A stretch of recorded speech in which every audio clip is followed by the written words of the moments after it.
Hello, everybody, and welcome back. This is the second part of Nina's Quarry with Christine and Lee. Days had gone past since our first encounter, and we discussed at great length what it could have been. And normally you'd have a rational explanation, but we just couldn't explain it. Now, come on, just how do you climb up a sheer vertical rock face of 30 feet in 3 seconds or less in the dark? We decided to go back, not late this time, and we had something for protection.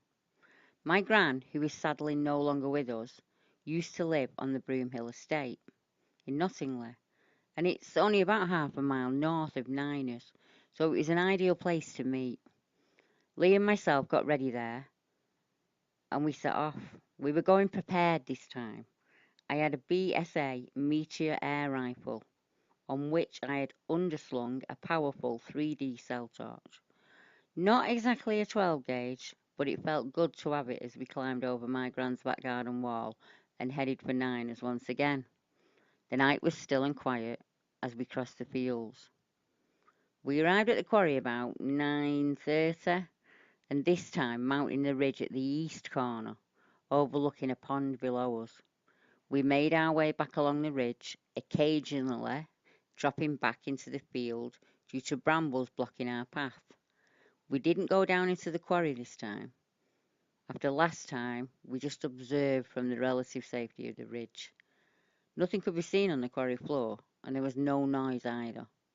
We cautiously approached the area where we had jumped down and scanned the scene below us. I had a rifle and torch ready, but I had not used the torch much until now. I reached for the on button, and as I did so, Lee patted me hard on the shoulder. "There," he was saying in a loud whisper.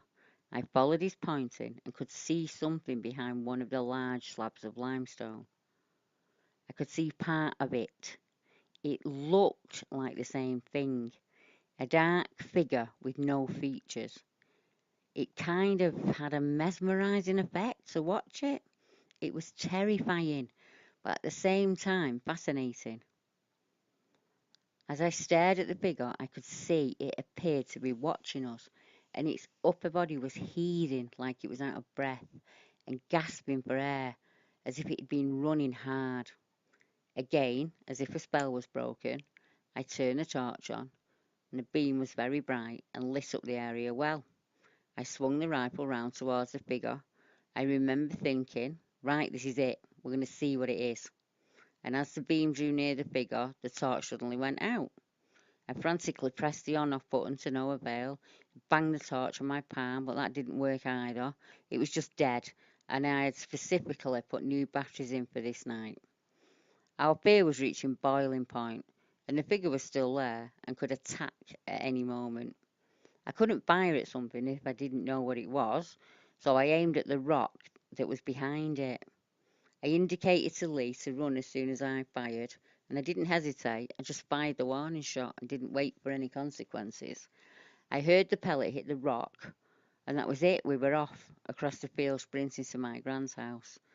After about 100 yards or so, we glanced around behind us, whilst fast walking to catch our breath, but just couldn't see anything. Upon getting back to safety in the house, I double-checked the torch, and it came on.